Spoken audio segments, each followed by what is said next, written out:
Alô, alô, Brasil! Adrien Fio chegou com mais um vídeo pra vocês aqui no canal. Vídeo esse pra falar sobre a vitória elástica do Brasil por 6-2 contra o Panamá. Esse amistoso aí para se despedir para a Copa do Mundo, né? O Brasil embarca nesta segunda-feira para Nova York. E aí, claro, já vamos sentindo aquele cheirinho, aquele gostinho de Copa do Mundo. Você ouve gritos, né? Você escuta gritos de gol nas casas, né? Eu escutei as pessoas gritando gol aqui na minha vizinhança. Então é isso, vai se criando um clima de Copa do Mundo. O Brasil passeou, mas também não só temos notícias boas, né? Algumas notícias preocupantes em relação ao desempenho do Brasil, principalmente com os titulares. Já os reservas não entraram com muita fome, foram muito bem. Mas aí o Brasil, iniciando aí, né, aquele gostinho, aquele início de Copa do Mundo. A Copa do Mundo já começou, obviamente que apenas começa no dia 11 de junho, mas toda a preparação já começou, todo o clima tá começando a se criar. Então é a Copa do Mundo que tá chegando, o Brasil ganhou bem, mas antes de saber tudo sobre a vitória do Brasil, se inscreva aqui no canal. A meta é chegar até 1000 inscritos até a Copa do Mundo, estamos aí na beira dos 990 inscritos, então conto com a colaboração de vocês, manda aí pro seu amigo, pra quem gosta de Copa do Mundo, vai ter muito conteúdo sobre Copa do Mundo, agora que a temporada europeia terminou definitivamente, vai ter muito conteúdo para vocês, seleção brasileira, seleção espanhola, outras seleções que são favoritas. Na quarta-feira, adiantando para vocês, tem análise do grupo do Brasil aqui no canal e com convidado, então vai ter muito conteúdo para vocês aqui no canal. Mas é isso, pessoal, vitória elástica do Brasil contra o Panamá, né? O primeiro tempo foi um pouco amarrado, não se desenhava uma goleada, mas aí no segundo tempo os reservas entraram e mostraram fome, né? Todo mundo ali tentando sua vaguinha no time titular, e aí o Brasil goleou o Panamá muito fácil. Não, eu ia dizer Real Madrid, né? Aí embalado pelos bons minutos do Vinícius Júnior, mas não.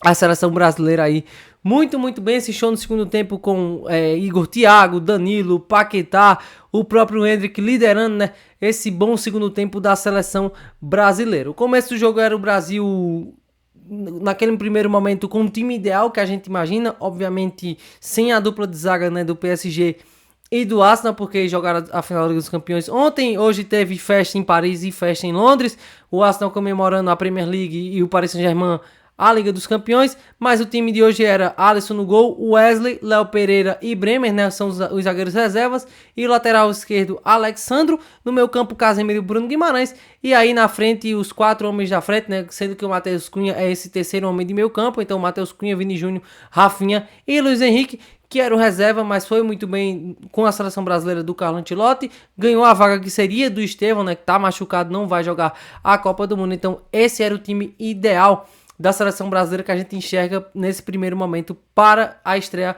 na Copa do Mundo. Foi um primeiro tempo bem mais ou menos do Brasil, né? Em alguns momentos a gente viu o Panamá bem melhor que a seleção brasileira, principalmente depois ali do gol de empate do Panamá aos 13 minutos, né? Aos 13 minutos o gol do Panamá, Então, depois que o Brasil abre o placar com o Vinícius Júnior no primeiro minuto de jogo, um golaço do Vini Júnior, aí a gente viu o Panamá ter mais a bola, né? Os primeiros 10 minutos do Brasil, aqueles 10 minutos elétricos, do Brasil pressionando alto, da seleção brasileira tentando sufocar o Panamá, mas depois disso o Panamá começou a botar a bola no chão.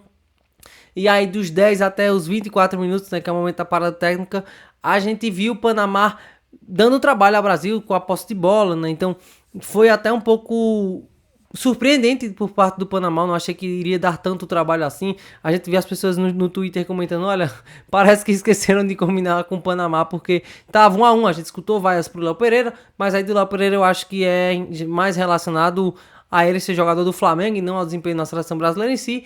O Alisson sofreu vaias, que na minha opinião não tem motivos nenhum. O gol do Panamá de falta, o Alisson não teve culpa nenhuma. Eu vi gente tentando culpar o Alisson, mas não, gente, o gol foi totalmente indefensável, a bola desvia, mata o goleiro.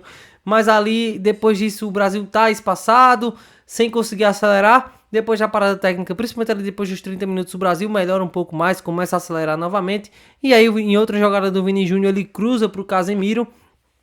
E aí o Casemiro, na verdade é um chute, né? O Casemiro intercepta a bola no meio do caminho, vai pro VAR, milimetricamente a gente viu que estava em posição legal. E aí o gol do Vini Júnior, um gol e uma assistência, até para dar a resposta, para tirar o peso que ele tem tido nos últimos jogos da seleção brasileira pelo seu mau desempenho. Mas é um Panamá que chegou realmente a ser melhor que o Brasil. Então o time titular de hoje preocupa um pouco, porque o Brasil só vai ter um Panamá no seu grupo, que é a seleção do Haiti, né? Os outros confrontos com o Marrocos e contra a Escócia tende a ser mais complicado, também a ser mais competitivo. Então, esse primeiro tempo com o adversário mais fraco deu um pouco de preocupação.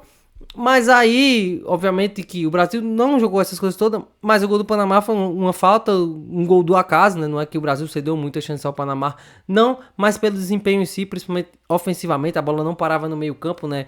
A gente via como era, pegava a bola e velocidade para Rafinha, Luiz Henrique, Vinícius Júnior. Então eu senti falta disso no primeiro tempo, de pegar e botar a bola no chão, tentar criar da melhor forma. Então é um Brasil que no primeiro tempo realmente deu aquele ar de dúvida, sabe? Mas no segundo tempo o Carlo Ancelotti fez as alterações, né? Mudou todo mundo, com exceção do Léo Pereira, porque dos 4 zagueiros, né? O Brasil só tinha 2 à disposição hoje, então ele fez as alterações.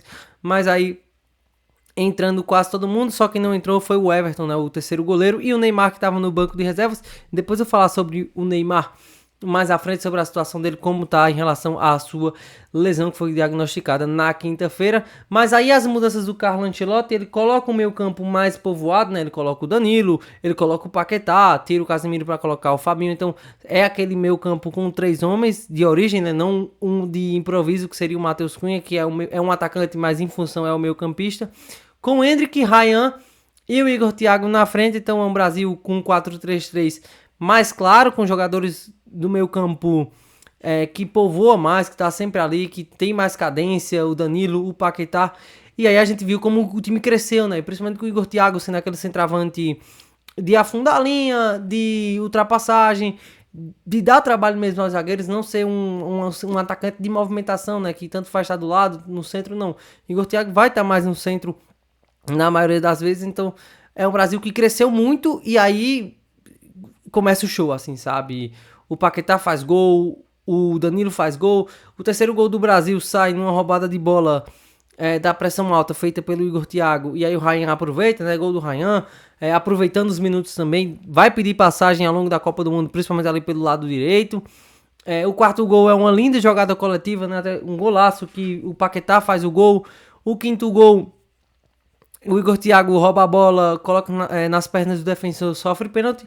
E aí o sexto gol é uma linda bola do Paquetá para o Danilo marcar o sexto gol. Antes disso também o Paquetá tinha servido o Endrick para marcar mais um gol também.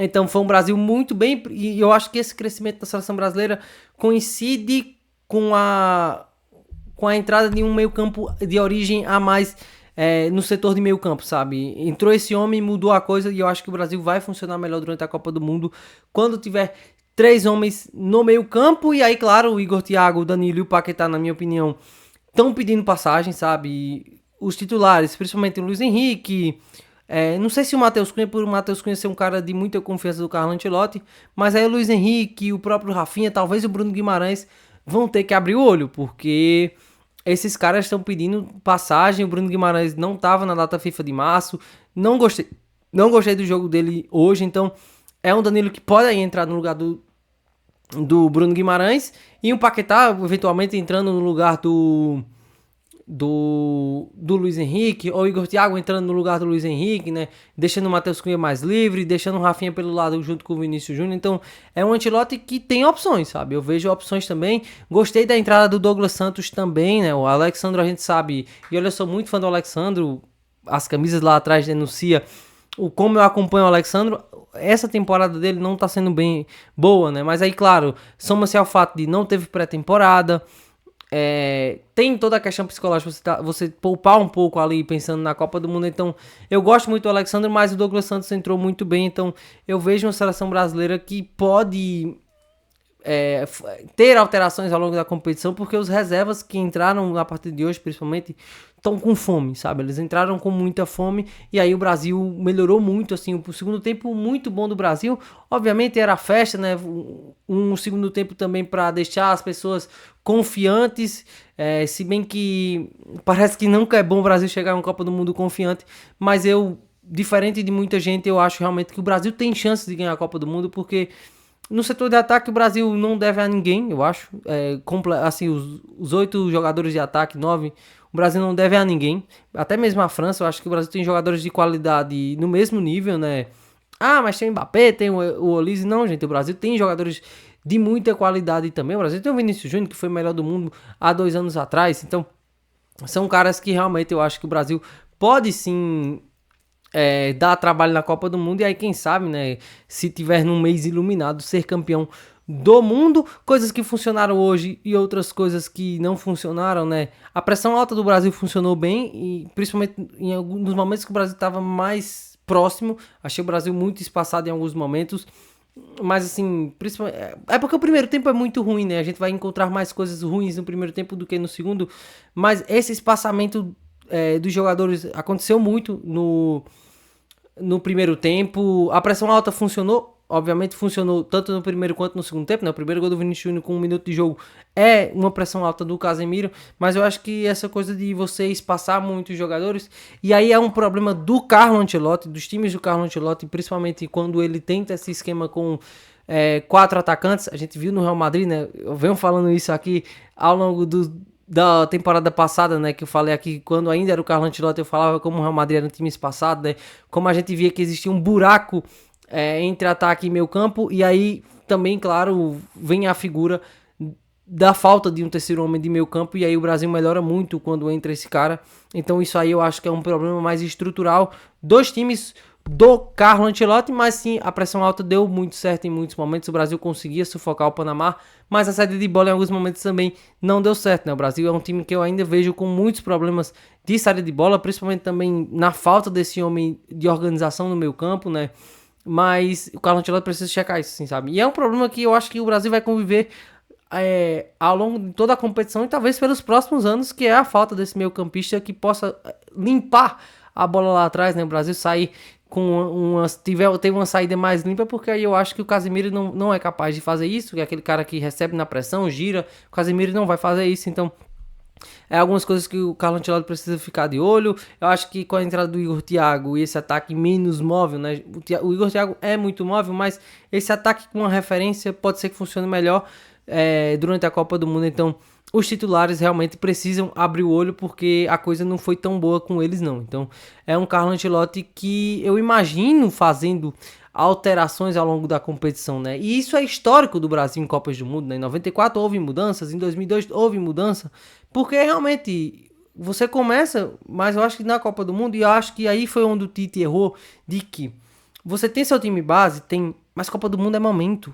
Não adianta eu querer recuperar um jogador que tá mal e tentar recuperar, e aí eu perco o jogo de hoje, eu tô fora. Então, assim, eu acho que o Brasil vai precisar mudar ao longo da competição. Eu vejo o time tendo mudanças no meio campo, no ataque, porque realmente tem muita gente pedindo passagem, seja o Endrick, seja o Igor Thiago, seja o Danilo, seja o próprio Paquetá. Então é um time que deve mudar ao longo da competição, até na defesa mesmo, né? Seja na lateral direita, na lateral esquerda. Talvez ele possa tirar o Wesley para colocar o Ibanez e tente colocar o Wesley no lado esquerdo. Ele falou que não, mas é uma opção. Se o Alexandro e o Douglas Santos não estiver funcionando, por que ele não pode testar o Wesley pela esquerda? A zaga, eu acho que essa aí não muda, e o goleiro também não, né? O Alisson tá um pouco lento, mas ao longo da competição ele deve melhorar. Então eu imagino que o Brasil vai ter mudanças ao longo da competição. E claro, temos a grande questão, que é o assunto Neymar. Na quinta-feira foi divulgado o exame médico do Neymar, tá machucado por 2 a 3 semanas. Esse é o exame, né, detectado pela seleção brasileira. A previsão para que o Neymar volte a treinar, ou seja, o Neymar só deve jogar na segunda rodada da Copa do Mundo, porque até lá, vamos supor que ele se recupere só depois do amistoso contra o Egito. Ele tá fora dos 2 amistosos. E aí o Brasil entra em campo no dia 13, né? Cerca de 5 dias depois. 7 dias depois. Acho improvável que o Neymar esteja à disposição. Então vamos pensar no Neymar pro jogo contra o Haiti.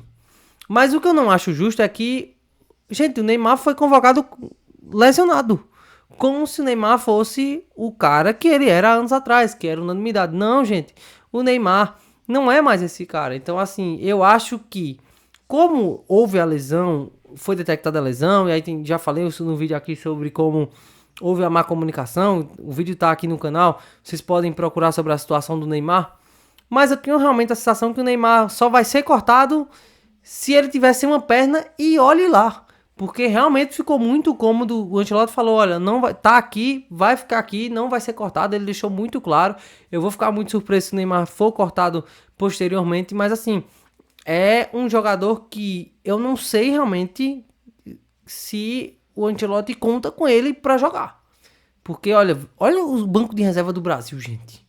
Como os caras estão com fome. Aí você vai deixar de botar o Endrick, o Ryan, o próprio Paquetá, o Danilo, pra colocar o Neymar? De verdade?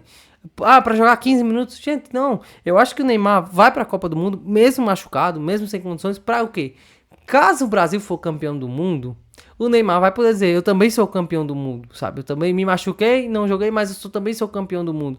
Mas eu acho que o Neymar, mesmo sem uma perna, vai pra Copa do Mundo. O Carlo Ancelotti não vai cortar o Neymar da Copa do Mundo. Então, essa é a situação do Neymar, só deve jogar a partir do jogo contra o Haiti.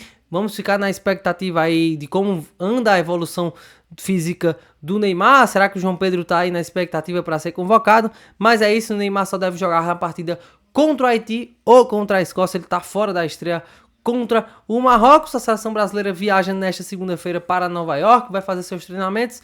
Na sexta-feira viaja para Cleveland, porque tem amistoso contra o Egito lá em Cleveland. No sábado, então na próxima semana, teremos o último amistoso da seleção brasileira, porque aí no dia 13 de junho teremos Brasil e Marrocos, a abertura do grupo C da Copa do Mundo. O Brasil aí tentando sua primeira vitória e também para encaminhar a sua classificação no jogo duríssimo. Na seleção do Marrocos é muito forte, semifinalista da última Copa do Mundo. Então, na próxima semana teremos Brasil e Egito, o último amistoso de preparação para a Copa do Mundo. Se você chegou até aqui, se inscreve no canal, curte, comenta, compartilha, dá a força aqui a gente. Vamos chegar até 1000 inscritos e aí eu conto realmente com a colaboração de vocês. Ao longo da semana tem muitos vídeos para vocês sobre seleção brasileira, sobre outras seleções. Na quarta-feira, como eu falei, tem análise do grupo do Brasil com o convidado. Ao longo dos dias eu vou atualizando vocês. Mas é isso, pessoal. Valeu e até a próxima.